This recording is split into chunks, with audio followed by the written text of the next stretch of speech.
ভাবে দেখেন? আসলে পার্থ আমার কাছে সেকেন্ড জেনারেশন। বেসিক্যালি তার শ্বশুরের সাথে আমার একটা বন্ধুত্ব ছিল, তার বাবার সাথে আমার একটা সুসম্পর্ক ছিল যখন হি ওয়াজ মেয়র।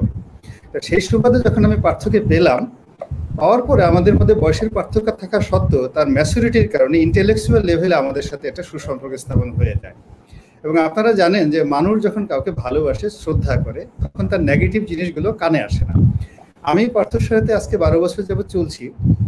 পার্থ সম্পর্কে আসলে এই যে আপনি যে কথাগুলো বললেন, এই কথাগুলো আপনার কাছে আমি প্রথম শুনলাম। আমার সামনে এমন কারো পরিচয় হয় নাই যে কথাগুলো আমাকে যাবত বলতে পারে, কেউ কেউ কোনো বলে নাই। আমার কাছে মনে হয়েছে পার্থ যে ইয়াং ম্যান, তার ভিতরে ইনোভেটিভ পাওয়ার আছে, সে দেশ নিয়ে পজিটিভ চিন্তা ভাবনা করে। এবং আমার বিশ্বাস পার্থ যদি কোনোদিন কোনো রাজনৈতিক কারণে একটা ভালো পজিশনে চলে যায়, সে হয়তো তার মামা গোলাম মোল্লার অনেক কথা চিন্তা করবে যে মামার পাশে থাকলে তার হাতটা শক্তিশালী হবে। কিন্তু আমিও মনে করি আমি যদি শক্তিশালী কোনো ভালো একটা অবস্থানে যাই, আমি যদি পার্থের মতো একজন সাহায্যকারী পাই, আমি ভালো করতে পারবো যে কোনো একটা জায়গাতে। দুজন একসাথে থাকলে আমাদের পারস্পরিক যাকে বলে একে অপরের প্রতি শ্রদ্ধা, ভালোবাসা, ডিপেন্ডেবিলিটি বেশি কাজ করবে, ইফেক্টিভ হবে। তো আমি আসলে পার্থকে নিয়ে এইভাবেই চিন্তা করি। পার্থ কোথায় বিয়ে করলো, আমি যখন পার্থর শ্বশুরের সাথে চলি তখন তার ওয়াইফ ওয়াজ টু স্মল, এত স্মল।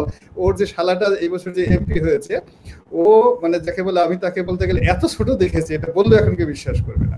তো যার জন্য হলো কি যে তার প্রতি তাকে নিয়ে আমি কখনই নেগেটিভ চিন্তা করিও না। আর যেহেতু আমাকে যারা জানে তারা আমার সাথে খুব সুন্দরভাবে চলে, আমার সাথে খাজুরি আলাপ করার মতো, ফাজলাম আলাপ করার মতো লোকজন খুব অল্প আছে বাংলাদেশে। তো যার জন্য পার্থ সম্পর্কে কোনো নেগেটিভ কথা আমার সামনে বলার কথাও পার্থ যারা শত্রু তারা কল্পনা করতে পারে না, দেখে নট ইভেন ইমাজিন। তো যার জন্য পার্থ সম্পর্কে শুধুই আমার পজিটিভ। সে কোথায় বিয়ে করলো, তার টাকা পয়সা আছে না না আছে, সে কোন বাড়িতে থাকে, রাতে কি খায়, ঘুমায় কোথায়, বাপের কয় টাকা আছে, শ্বশুর থেকে কয় টাকা পায়, শ্বশুরের কোনো ফ্যাসিলিটিস তার দরকার আছে কিনা, আওয়ামী লীগের কার কার সাথে তার গোপনে লিঙ্কেজ আছে, ওখানে বিএনপির সে কোন কথা আওয়ামী লীগের বলে, আওয়ামী লীগের কোন কথা বিএনপি বলে, এই সমস্ত যে সমস্ত যারা খাজুরি আলাপ করে, হ্যাঁ, তারা এগুলো নিয়ে সমালোচনা করে। বাট আমি চিন্তা করি যে মানুষের এডুকেশনের একটা স্ট্যান্ডার্ড থাকলে, তারপরে তার আভিজাত্যের একটা পর্যায়ে থাকলে, চরিত্রের একটা মান থাকলে, একটা মানুষ সে যেখানেই থাকুক না কেন সে তার আপন সত্তা নিয়ে থাকতে পারে।